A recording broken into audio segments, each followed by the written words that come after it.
Greetings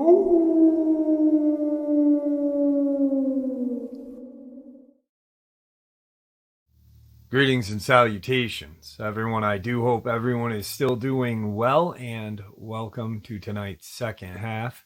Before we jump into it, a couple quick links. As many of you know, I rely on Patreon, PayPal, channel membership, and the merch to help the channel to continue to grow and go.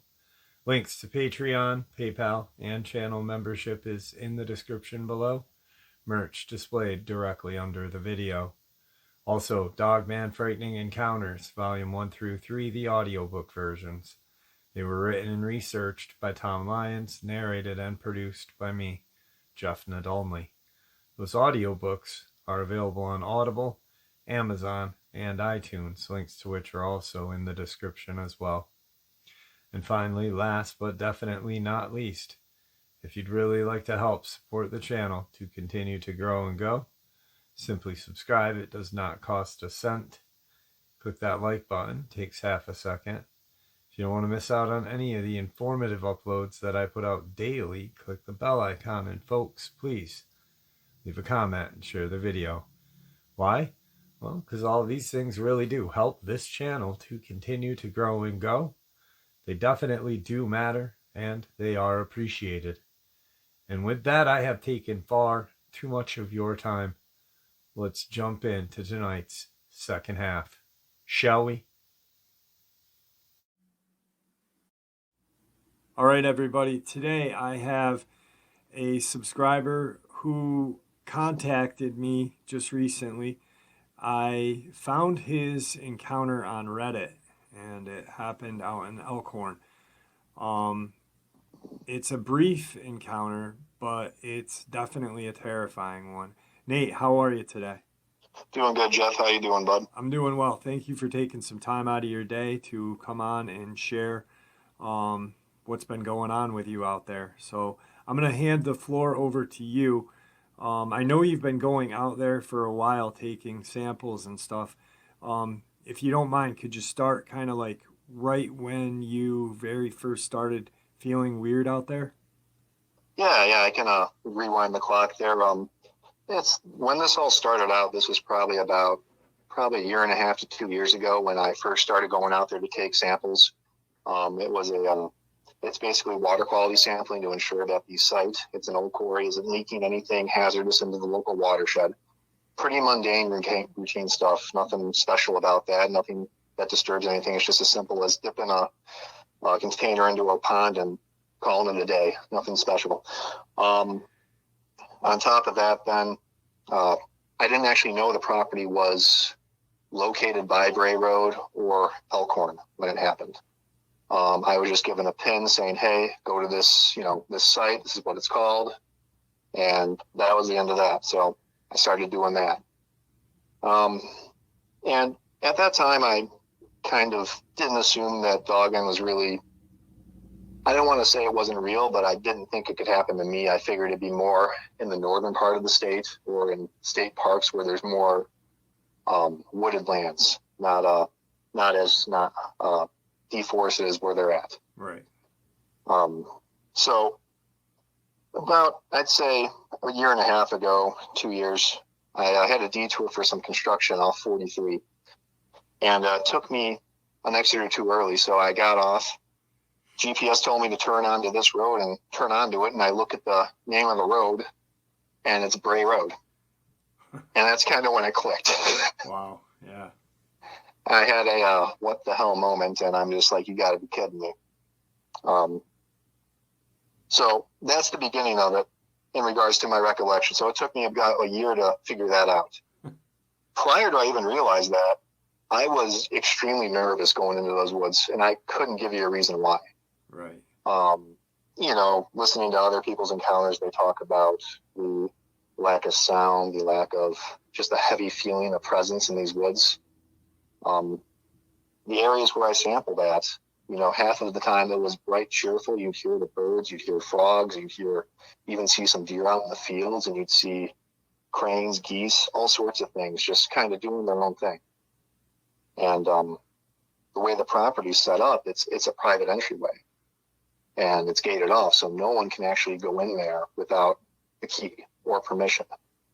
And luckily we did have that because we're doing the job up there. So going into that site, I was always used to seeing stuff. But once you hit the tree line, that was the back part of the property. Once you hit that tree line, everything stopped. It just went silent and just dead almost every time. And we were up there 4 times a year, so we do a quarterly sample. So it would be, sometime in the winter, sometime in the late spring, height of summer, and then we have to go back probably in early fall this year for another resample. So that's the gist of the sampling and just the environment. Now, really quick, when you said you're used to seeing things when you go out there, what sort of things, like just animals or? Yeah, I haven't seen anything except, not counting this last sighting, that's strange. Okay. Just your normal deer, geese. Saw a coyote one time as well. Like, the area is thick with wildlife, and people saying otherwise just haven't gone out enough to look around. Right. Okay.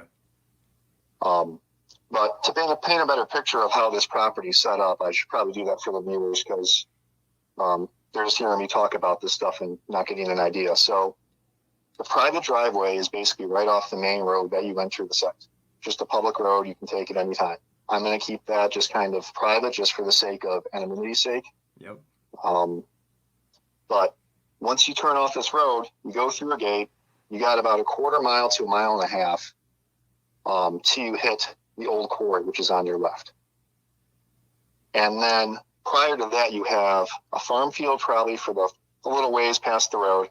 And then that turns into the old edge of the quarry / unused fields and wetlands where they used to have old drainage ponds. And this quarry's been shut down, from what I could gather through my research, since 2008. So it's been reclaimed pretty fast by the environment. Now, off to your right side as you're driving down this road is just a depressed lowland type of area. I'm not sure if it was ever developed. Aerial photos, from what I looked at and researched, I couldn't tell you. But it does look like at one time or another it was a farm field of some sort, or maybe they mined it out for some sand or something like that. But this area is just a clean, pristine field. And then you start getting back into some, I'd say maybe tiny little foothills, probably like maybe 50 feet the tallest, nothing special. That's where that tree line starts. And they have an old paved service road that kind of runs to that tree line. And that's what we have to take to go to the actual edge of our property.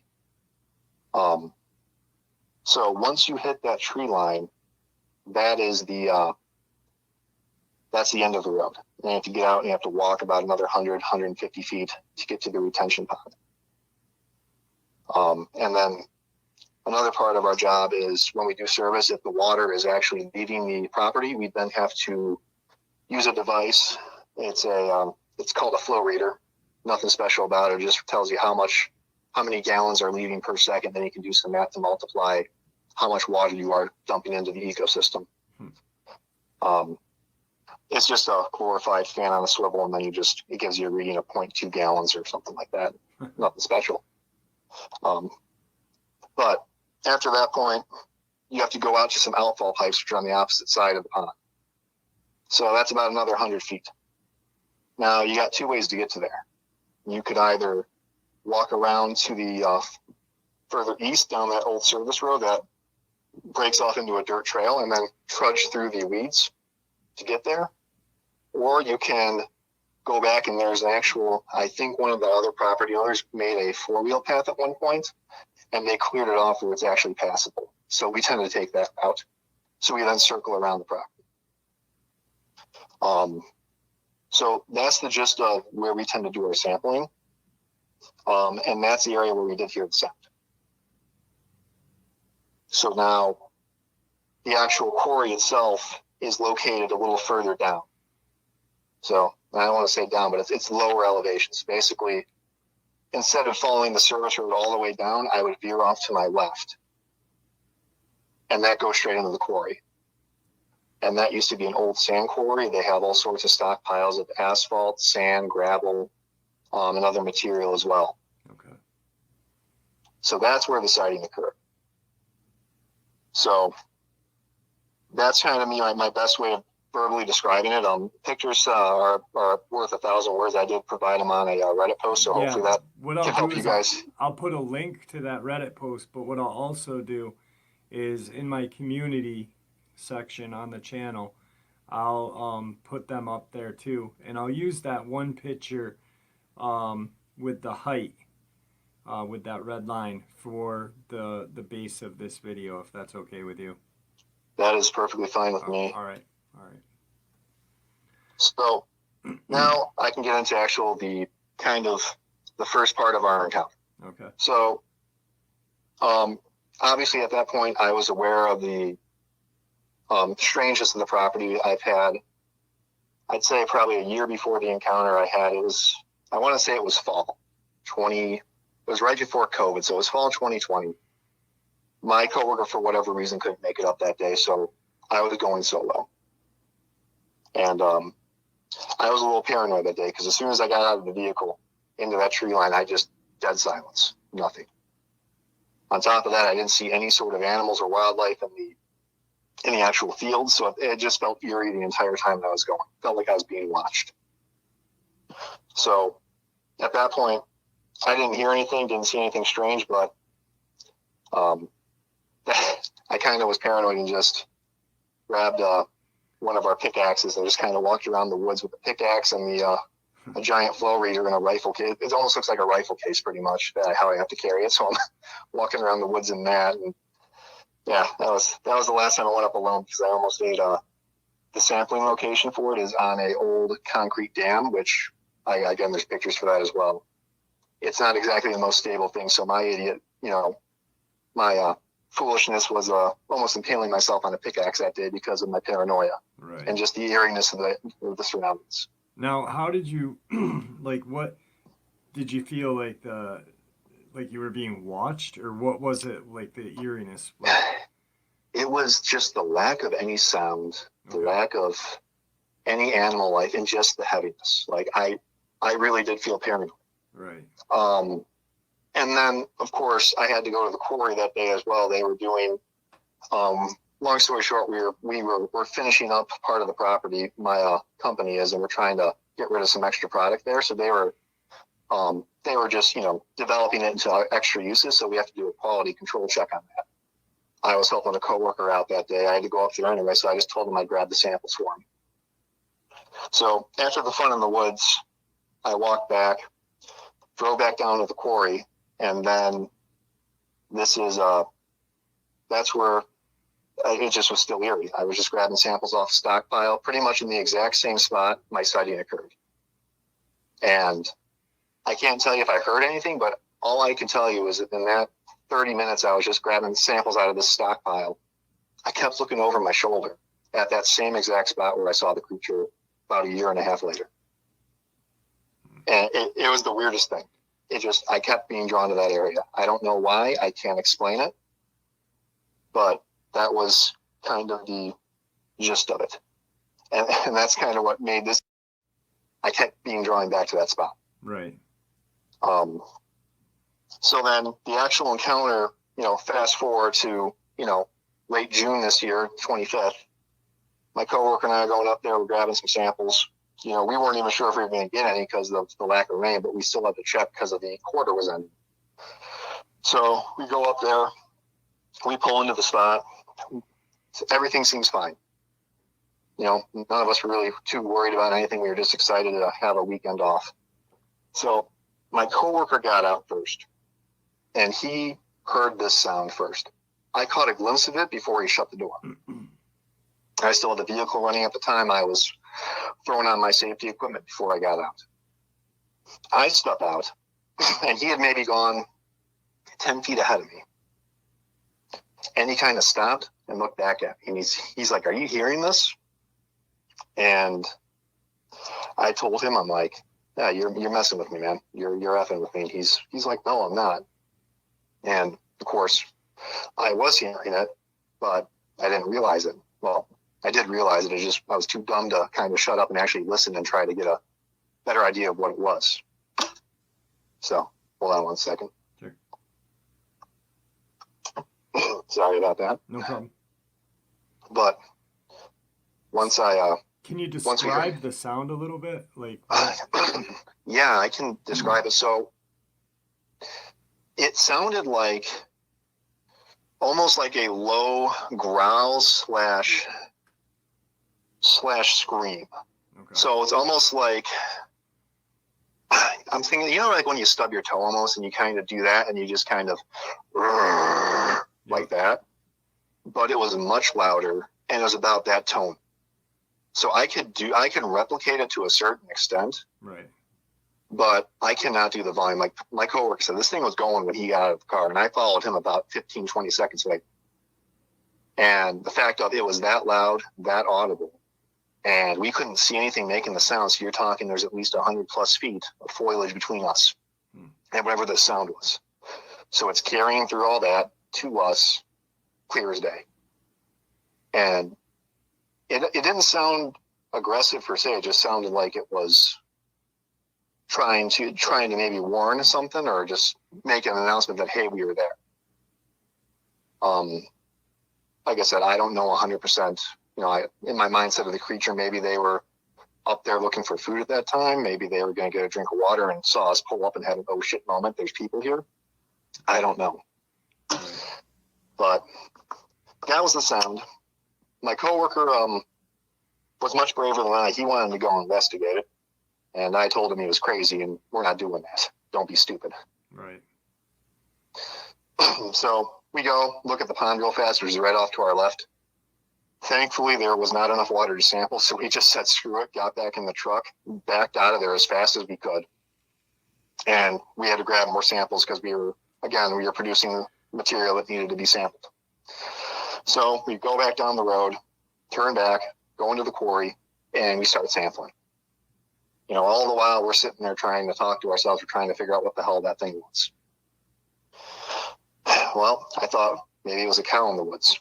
No sign of cows in those woods. And I don't think a cow could get back in those woods. Right. Wild pig. No wild pigs up there to my knowledge. Domesticated pig that escaped. Unlikely. It's just too rugged of a terrain for them to get back into those woods. It's too thick. Bears don't make that sound. You know, person. My coworker said hello after the sound ended. Never heard anything. Never heard any rustling or branches breaking either. So I don't think there's a person back there either. So we're down back at the stockpile grabbing samples. Next thing you know, I start hearing these crows go off in that spot that I took pictures of. They were basically nested a little ways back in the woods that lead up to it. And I heard them going off, going crazy. And I'm like, what the hell's going on with them? So I looked back once or twice, didn't see anything. Then they really started going off. That's when I kind of stopped. I had finished sampling, so I just kind of stopped, looked back up in the woods, and just watched them fly off in a panic. And I'm scanning the tree line and stuff like that right around the area, and that's kind of when I noticed that shape initially. And I have a, and I kind of go by it, and then it clicks in my head. And I go back, and it's not there. At that point, I turned to my coworker, and I said, did you effing see that? And he responds, no. So at that point, you know, I'm kind of at a loss for words, and I am trying to logically figure out a way of what the hell I just saw. Because now there's pretty much a shape missing from the tree line. Yeah. And let me get a drink of water here real fast, and I can describe it better. Yeah. I apologize. Take your time. No problem. No. So when I saw the shape, and I'm going to really stress, I didn't see many details. I could see its general outline, its color, and a rough size estimate. That's what I saw for roughly 5 seconds. This thing was big. At the time, I wasn't sure, but it was a brownish gray color, almost like, I don't want to say it was a timber wolf color, but, you know, at a glance, I could maybe say, yeah, that's probably what it was. And the very top part of it had 2 points coming out, almost like ears. So at that point, I'm thinking, okay, it's either three things here, four things technically. Some dude with a bear hat on in dark clothing, a black bear, possible Sasquatch, or a Dogman. And I'm trying to lean for the logical part. I even went so far as to say maybe because it happened so fast, I saw a hawk swooping down to grab something. And maybe that's why the crows were going off. So at that point, we were both legitimately creeped out, terrified. My coworker runs to get the car, or the ice machine, apologize, the work truck. We pretty much get into the work truck, get on out of there, go on about our day.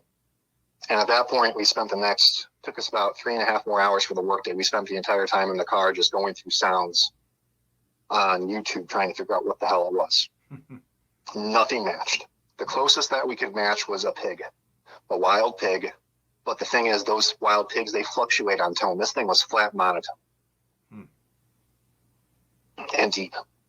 So that was what we had. So, we had to go back up anyway next week to redo samples because we produced more anyway, so we needed another 20. So we headed back over there, and we were just convinced, like, okay, if we did see something, we just need to take some photos. If it's bigger than me, we can rule out, probably a lot of things. Right. And I personally needed that because I had been losing my mind for a week. I made the Reddit post, hoping that someone can maybe say, hey, they make that sound. You probably heard one. Or no, it's probably a logical animal. Never got that answer on Reddit. Yeah. Everyone was very helpful. I appreciate it. It was just, it kind of just pushed me more to go back and make sure we do a thorough follow through. So we go back, and this time we're ready. We're not going to be idiotic and just kind of have a shouting match between the two of us over a sound, trying to figure out who the hell's messing with who. And we have our phones rolling, windows down, very quiet, and we just kind of crawl the truck along. Go back right to the retention pond where we're going to sample. Didn't hear a single sound. So after that, well, actually, let me rewind that. I got a little ahead of myself there. We actually went and sampled the stockpile first because we were afraid to go back to the retention pond. Okay. Thankfully, that day, the site was active in regards to we had heavy equipment on site in use. So basically, the days we normally go up, there's no heavy equipment up there, usually not in use unless they haul some stuff up to produce it. So this is actually a rare occurrence. So all the animals at that point were they were back in the woods, not really by the quarry at that time because we had two loaders going around, moving stuff around, and had a production plant going. So we get down there, sample the site. I make my way over, put my coworker in the spot where I approximately saw the creature. And I go up there, and to my best recollection, I stood in the place where I saw the creature, by that tree. Now, the caveat on this is that hill is an old asphalt pile, at least part of it is. As I was climbing up that cliff, there were several asphalt chunks I had to climb up on, and there's actually a lip up there about, I'd say, maybe a half a foot and a half that lips up. And then it flattens out into that, just a broad plateau up there. I should have a picture of that. It might just be the plateau. I might not have got the actual lip of the cliff up there just because it was a pretty steep drop and it's unstable. So Right. I don't want to risk getting too close. But when I was up there, I did look for signs, but of course it had rained the week previously. So, any signs of tracks were gone. Yep. Didn't look like there's any regular path. But from what I could extrapolate, if anything were to come from there, it came from basically due east from those woods along that cliff line to look at us. And that whole area right there had a great view of pretty much the road, the farm fields, the actual unplowed fields, and basically the entire quarry itself. Okay. And I can tell you for sure, I know deer use that quarry. I know coyotes are in there as well. geese, goose, all sorts of things can use that place and actively go through there. So I'm almost wondering if that might have been a spot where this thing might hang out sometimes at night watching for prey. Easy prey, yeah. Yeah. Exactly. With water, I mean, there's accessible water there. I mean, regardless. How close is Bray Road from this spot? Like, estimate mileage or whatever. I can tell you for a mileage sake, I'd probably say 2 to 3 miles. I could be a little off if you push it up to 5. Right. But the way it works is if you look at Bray Road and look, I believe it's to the east. I don't have Google Maps open on me exactly. But you basically look at that and then look at like 43 and look for a stack of trees. Mm-hmm. There are no stacks of trees until you get to that property. Okay. So pretty much the entire area around there is just farm fields. And then this property has the stream, the water, and the undisturbed land. Right. This place has been undisturbed for at least 20 years. Yeah, that was my next question, is how long has this place not been in use for? But like I said, like where Bray Road is, it doesn't, it's a creature of this caliber is not going to follow the road. They're just going to go through the fields and, you know, make its way easily to this place. So it's pretty close. I mean, it's nothing that there, you know, there's not a great distance away from there. No, it's easily accessible. Also, the town's only a few miles away, so you know. And I'm doing hypotheticals here. I can't speak for the creature, or if it, you know, right. If it was what I think it was, right? You know, but if you're looking at it let's look at it from an animal perspective here. Easy access to food. If you go up to the north, you got Elkhorn. Yep. Get some dumpsters. You can get some residential areas, some pets. You got plenty of farms around the area that have livestock and animals. Then you got easy access to a clear waterway that leads, you know, off to the east that is actually heavily vegetated to at least a golf course, you know, for miles. Yeah. And all this area, again, I mean, the rarity of us being up there, I can tell you for a fact that out of the 2.5, 3 years I've been doing this, that I think we've produced there maybe 5 times out of the year. So the odds of there being machinery and people up there, slim to none. Yeah. And then the other half of the property is owned by someone else. So they obviously do store stuff up there. I can't speak for how often they're up there, but again, this is not developed stuff either. Right. They're rarely up there either. So this, whatever's back there, has pretty much free reign. Right. And I don't believe there's any hunting up there. At least up in this property. I believe it's all private. I don't think anyone hunts there. If it is, it's maybe 1 or 2 people who own it. So you're not getting a lot of hunters either. So this place is pretty much dead most of the year. So it's an easy place for something to hide. Right. Yeah, absolutely. Yeah. And there's plenty of food. Absolutely plenty of food. So that was the photo recreation of it.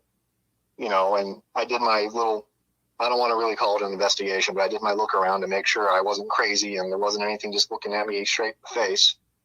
And like I told my coworker, I'm like, this is just, you could look at the whole quarry up here. And I'm like, this explains why the hell I always look at that spot, because I always got under and I always looked there.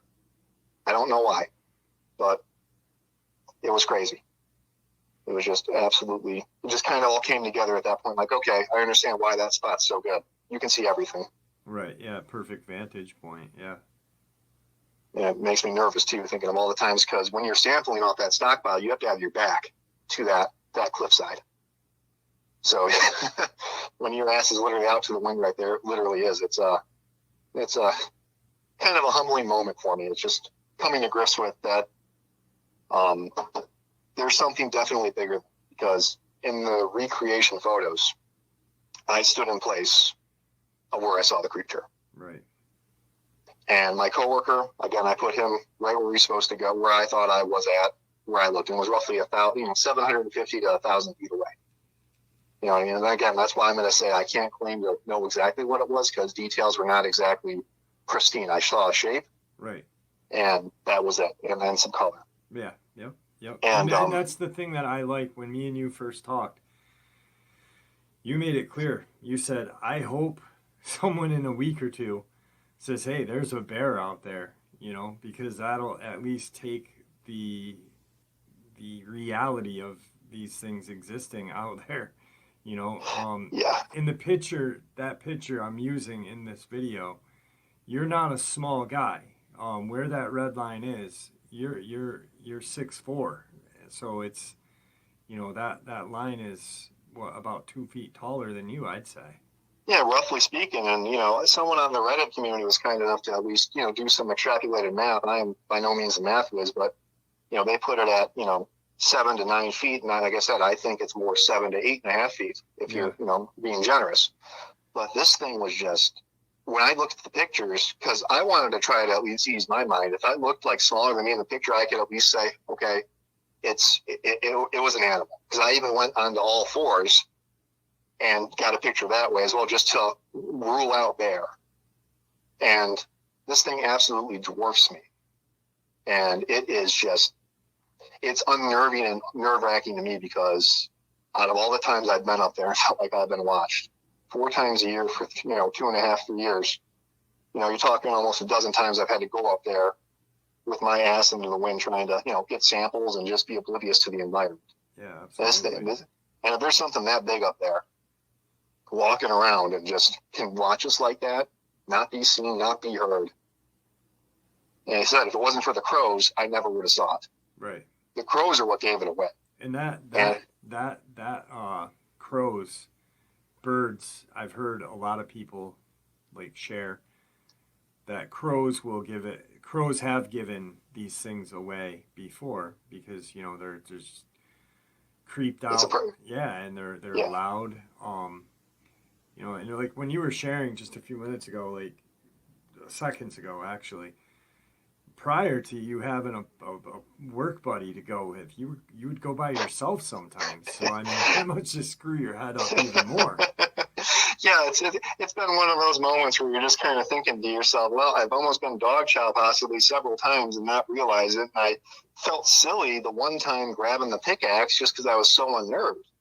But at the end of the day, I think I did the right call at that point. I mean, I'm not sure what a pickaxe would do to something that big, just probably piss it off. But yeah, hopefully if it got that close, I'm aiming for the head. We'll see. But at least you have some sort of protection with you. Yeah. Let me reiterate. I don't want to fight these things. I'm not an idiot. I just want to leave things alone. Yeah. That's all. That was my first thing I said when I heard the sound. Let's leave it the hell alone. If it's telling us to get away, just let's back on out of here. Yeah. And if these things are as smart as people say they are, I'm almost wondering if they have an inkling of when we show up. You know what I mean? I'm not saying they could have a, predetermined date they'll know we'll be there, but maybe if they hear the truck, see the truck, they might recognize it, realize, hey, those idiots are going over here. Let's go over the other way. Right. And maybe we just caught them napping the one day. Yeah, I don't know. True. Yeah, I mean, or they just wanted to check you out. Yeah. I mean, they're, like you said, where it was, it's a perfect vantage point. Perfect, you can see everything. Yeah. Maybe. And with as fast as it disappeared, like I said, I kept going, and then I had again, both my coworker and I that day were a little slow in the head, just with just the shock of everything. Right. I don't want to say we're not bright guys, but we kind of really messed up it from an investigative standpoint, because we had our phones in our pockets when the sound started going off. Neither one wanted to record. When I saw the thing, I didn't even think to keep my eye on it. I just kind of kept glancing, and then it just kind of hit me there. And but the way that thing just disappeared, right? That's the only reason why I could believe it's a true biped, or at least used to being on 2 legs. Because a bear, I don't think, can then splay itself up and then go back down really fast. Right. There's got to be some sort of. It takes a second, Yeah, and I mean, I've heard reports of Sasquatch going onto their bellies and these things crawling on their bellies too. And I don't know if that's what it did, because like I said, it had that lip there and the grass. So if it would have gone to its stomach, it might have at least hit itself well enough to crawl back farther to get out of our sight. Right. Because maybe it had that same thing of, oh shit, this guy just saw me, and then ducked down. I don't know. Right. But that's what the recreation photos are for. Again, I don't have a picture of this thing. I can't, I definitely don't have a recording of the sound it made. But we definitely had an encounter of some sort that is still rattling both of us. And my coworker is what gave me so much crap for it too.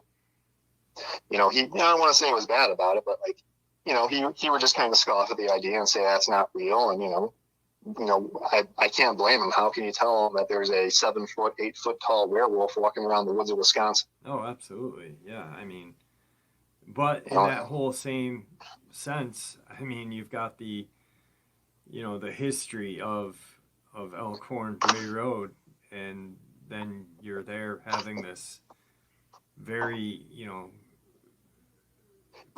quick encounter, and that's that.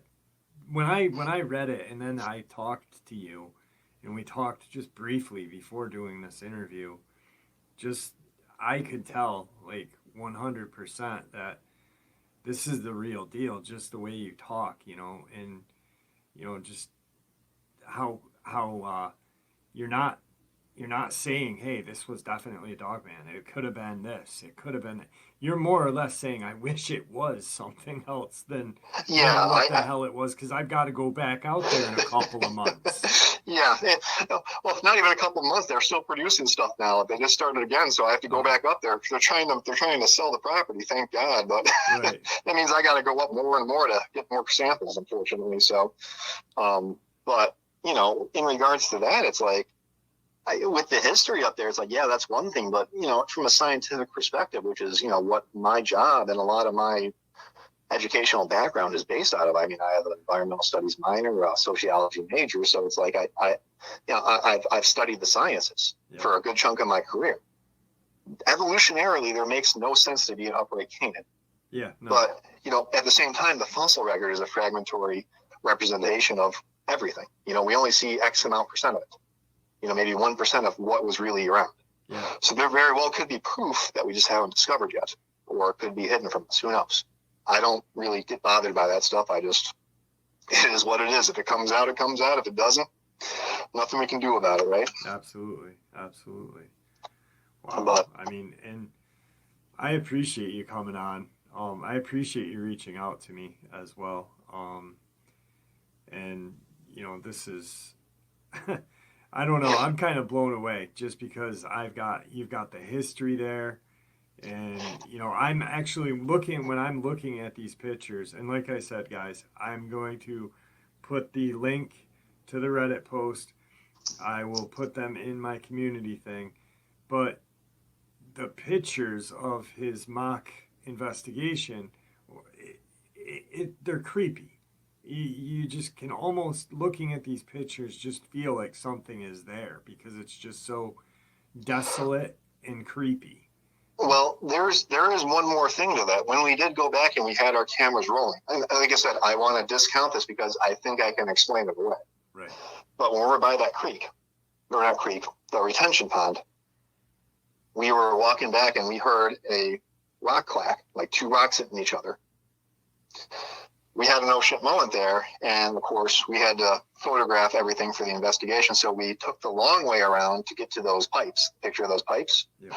Well, as we walked to those pipes, I think my coworker does have it on video. I haven't bothered to upload those videos yet. They're on our work phone, so it's a little more of a process to get them to our personal phones to use. But we actually saw a deer running off the hillside there. That thicket I showed you guys in there. Yep. That's where I believe when we did do the sighting, that's where I think that creature would have at one point found a way up there. And that hill leads to the plateau that I was on, that cliffside. And that's where we saw the sighting. That's where the recreation photos are. So if it had to see us, it would have had to go up that way.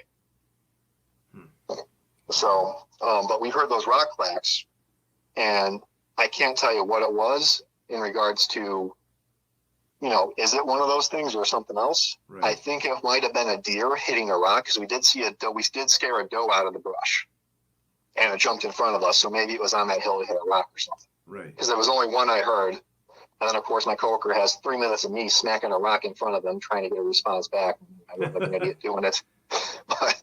So that's the only reason why I'm kind of discounting that. I think it was probably the deer. Yeah. But yeah, it just kind of adds to the eeriness there. But of course, the day we go back for the recreation, it's like I said, the machines are going, so the deer was back in the woods away from everything, and everything was bright and cheery in the woods for the first time, and I can't tell you how long. So Right. Uh, I really enjoy this because I you're you're not really debunking. You're not trying to debunk it, but what you're scientifically trying to figure out what the hell happened. And I really think that is one of the coolest parts of having this interview with you because first of all, you're like I said before, you're not saying, "Hey, this 100% was a Dogman." Yes, there's history of people saying they've seen something out there, but you're saying, "I really hope it wasn't. I'm going to try my damnedest to kind of try to debunk this." You know, and I think yeah, that adds a cool part to this because it shows that you're really serious about this, like hoping to God that it was the deer. It was just a freak bear out there, a random bear in this small section of woods surrounded by farm fields, yeah. I mean, nothing else fits to me. If you look at the pieces and how they're going here and the history, like you said, the pieces start to line up thinking, okay, there's obviously something else here. And the fact that you have a skeptic in my coworker who, up until that point, hearing the sound, was, just kind of wrote it off. And now he is now saying, yeah, there's definitely something up there. Now we're trying to figure out our next move. And that's, whether do we get a game camera? Do we put a game camera up there and see what we can catch? I personally think these things are too smart to be caught on camera, but that's just my 10 cents on it. But who knows? Maybe we'll catch them napping. Yeah.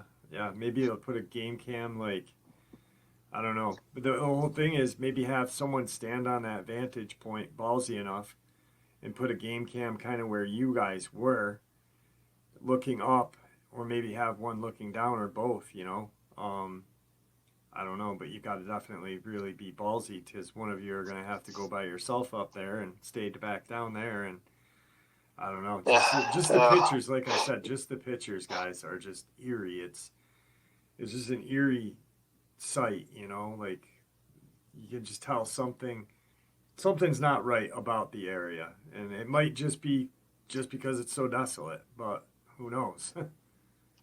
I mean, it's a good, like I said, it's by Elkhorn, but really the only other major town is Lake Geneva, which is 30 minutes away by car. Then you have Milwaukee, another, middle of nowhere. It's perfect country for these things. Right. Yeah. But on top of, like I said, woods, being surrounded by farmland, and I mean, it could be a bear, but it's kind of a weird scenario to have a bunch of farmland and fields and then just a section of woods where one bear or two bear are hanging out. That's, I don't know. I hate to say it like that to you, but yeah, that's exactly, like I said, I'm at peace with that. I had the quote unquote ideal encounter with a Dogman, I guess, because I was far hell away from it and I was closer to the truck than it could get to me. So if it ran at me, I was just going in the truck and we're going to call it a day. Yeah. At that point. Absolutely. But that's kind of our mentality at that point. And then, we got enough heavy equipment on us that next time we're up there, we're not going to run unarmed, to say the least. We'll have some stuff, but again, we're not going to try to do anything stupid. If it hear something or see something, we're just going the opposite way. We're going to just treat it like a bear and try to get out of there in one piece. Yeah, just treat it like it's a predator and get the hell out, get to the truck and go. One thing I can say is your coworker now is a little more keened in on it instead of being such a skeptic, which let's say you, on top of, like I said, woods, being surrounded by farmland, and I mean, it could be a bear, but it's kind of a weird scenario to have a bunch of farmland and fields and then just a section of woods where one bear or two bear are hanging out. That's, I don't know. I hate to say it like that to you, but yeah, that's exactly, like I said, I'm at peace with that. I had the quote unquote ideal encounter with a Dogman, I guess, because I was far hell away from it and I was closer to the truck than it could get to me. So if it ran at me, I was just going in the truck and we're going to call it a day. Yeah. At that point. Absolutely. But that's kind of our mentality at that point. And then, we got enough heavy equipment on us that next time we're up there, we're not going to run unarmed, to say the least. We'll have some stuff, but again, we're not going to try to do anything stupid. If it hear something or see something, we're just going the opposite way. We're going to just treat it like a bear and try to get out of there in one piece. Yeah, just treat it like it's a predator and get the hell out, get to the truck and go. One thing I can say is your coworker now is a little more keened in on it instead of being such a skeptic, which let's say something does happen and he's kind of more skeptical. Now he's kind of where you are, and now you'll both get to the truck just as quick. Yeah, we're both aligned. Like I said, I think he had a realization, because I explained to him, and I'm like, okay, you wanting to go further into those woods where that sound was at was probably the stupidest thing you could have done in any horror movie. Yeah. And he's like, well, it stopped when you got out of the car. And I'm like, doesn't mean anything. I'm like, well, it might have been scared of you. And I'm like, it wasn't scared of me. From those pictures, it was not scared of me. I'm not going to be your bodyguard, and you're just going to be puppy chow if you go out there. Yeah, absolutely. Plus, there was a private property no trespassing sign, thankfully, like 3 trees away. So we saw that, and I'm like, oh, unfortunately, you can't go any further. And at that point, the creep vibe really got to him, and we kind of turned back and booked it out of there and all that fun stuff, and then did up the sampling at the quarry where we thought we'd be safe. Right. Yeah. And it's not a human either, because I'm sure that if it was another human, like you said, no trespassing, people are going to get in trouble for going there. But if someone was coming up on that area, you'd most certainly hear a vehicle approaching. Well, there's one way in. Yeah. There's one way in. It's all swamp and marshland on the other side of this property. So basically, the further east you go, it hits that stream that runs through everything. That's where our retention pond drains into. There is nothing past there. And then, you go, it's marsh, and then there's more farm fields. There's nothing. Outside, maybe there's a guy back there with a secret lab that we don't know about, like a drug lab or something. Right. Again, we're talking about a dude who's at least 7 feet, much bigger than I am, and he's wearing solid color trench coat stuff, or, like a Timberwolf colored, cut off fur thing. Yeah. With pointy ears on his head. I don't, like I said, I don't want to call them pointy ears, because I saw 2 triangle looking shapes on what would have been the head. And the head was, I don't want to say it was, it's hard to, like I said, I don't want to be giving wrong information if my brain's trying to put, what I think I saw into perspective. Like if I think I really saw a dog, and I'm going to be thinking of that. You know what I mean? Yeah. But from what my memory recollects, that the head was a decent sized head. Like it, you saw the shoulders and then you saw the head, unless this thing had like a mane on its neck. I don't know. It just was big. It was freaking big. And it was something else. Like I said, I'm very thankful that if it was that, it gave me the distance so I didn't piss myself in fear. And I frankly am terrified, because there's a lot of things out there I don't know about. I'm afraid to go back sometimes. And it's just, I'm going to be having my wits about me, and it's just kind of all hitting me now that I'm talking to you, Jeff, and I'm just having a no shit moment here. Yeah. I feel it, because, now it's just, I can't imagine being in your shoes and knowing that you have to go back. The only thing I can say is be careful, be observant, and I don't know, just be careful. And I think we kind of I'm gonna say joked about the game cam thing, because I think you're putting yourself in danger if you do something like that, to be honest. Well, if we do it, if we below, sorry. Yeah, no, if we do it, I would say we'd probably do it where I see a lot of the deer coming out of. Like the deer actually use that service road as well. Right. They'll come up the service road, and then you see all their trails go branching off it. So if anything, I just put it there just for the hell of it. And again, that's kind of a property line for us anyway. So I can't put it in those woods anyway. It's not technically our property. Right. After the pond. Wow. Yeah, so it's just one of those things where it's like, I think we got a little closer than we wanted to something we probably don't want to see. Yeah, absolutely. And knowing, just hearing you talk about it sounds like there's more than enough food in that area for an apex predator, whatever it is, Jesus, that's scary. I mean, really, whew. Unless someone knows of an escaped grizzly bear or like a freakishly large black bear, that's the only other thing. But like I said, I don't think a bear can move that fast and drop down and just disappear like that. Right. I've never seen a bear drop. Not be noticed in that area. And there's no bear trails that I saw in the woods when we did our walk back there. And like I said, it's unless there's something back there that we can't see. But again, we only go so far before it becomes private property and another parcel of the property is divided to someone else. And I don't know who that is. So we can only go so far into it. Right. But if you guys have any questions regarding like the location, the layout, I can gladly go on to Google Maps and get an aerial view for you guys at least. Yeah, if you don't mind, would you, what I'll do is I'll put this up. I'm going to put it up tomorrow. So,